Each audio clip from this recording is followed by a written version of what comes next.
Okay, so this is going to be a tutorial for ThinBT. Yeah, we're going to be using Thin macro and finding the buried treasure easier with Thin compared to using your full-size screen.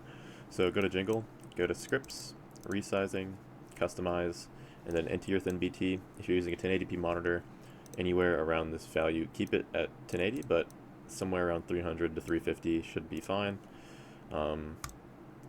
And then set your hotkey, your hotkey. Um, so I have mine set to N, but you can edit this. You can add and make your hotkey. Once you do that, let's get a better BT because we're never going to be on a snowy beach. So you press your Thin macro. Also, we're in 8RD and 50 entity distance. You can go down to 5, 6, whatever you're comfortable with. And we're pie chart in root, game renderer, level, and entities. And once we go to Thin, what we're going to do is we're going to shift F3 for our pie chart. And we're just going to move until we get a spike. So we got a spike there. It's really slow because I move very slow. And still have a spike here, so I'm going to move further to the right. We're trying to narrow down the general direction of the spike. So if we go further right, and then we slowly move left, right, we're going to get a spike somewhere around this part of my screen. And if we get a spike somewhere around this part of my screen. So it should be anywhere from like here to over here. So it's like here. Just keep scanning.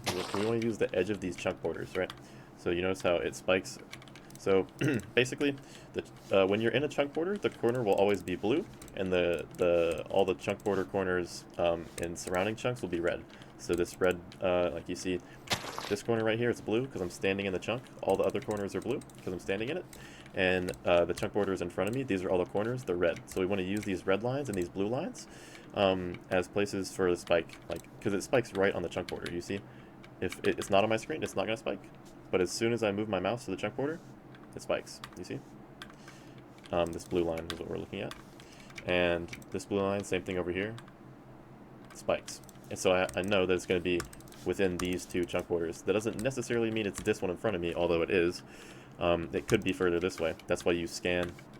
I'm trying to scan this chunk border in front of me, and since it's not spiking, and it's a consistent red spike the whole way through, I know it's going to be in this chunk. So you just go to 9, and you dig, and it's going to be here. Oh my goodness.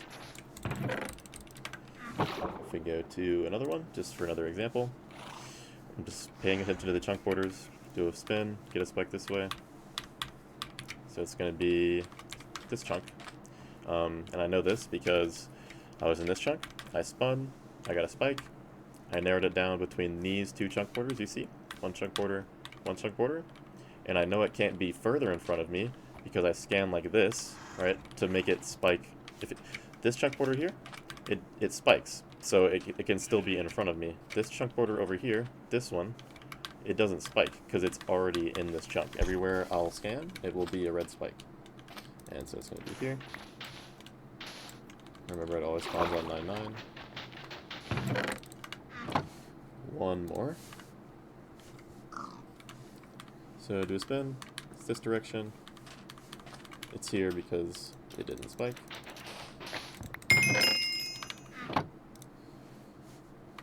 I don't like snow because you're never going to play snow. This one's a bit awkward, but it's just going to be this chunk in front of me. And this is a great example of, like, you thought it maybe could be here, because this is a beach chunk. It could be here, right? I spawned somewhere over here. Alright, I get a spike here, so it could be in this chunk. But then I rescan, I'm scanning this chunk border and this chunk border as I'm coming through. And it spikes on this chunk border, so I know it's in front of me. It can't be here, because there's nothing here. And then it spikes on that chunk border, and it's going to spike on this chunk border right here. You see? Spike. And then I'll just do it again for certainty, although it's obvious that it's here. And you can kind of look around if you see anything out of the ordinary, but it's just going to be right here.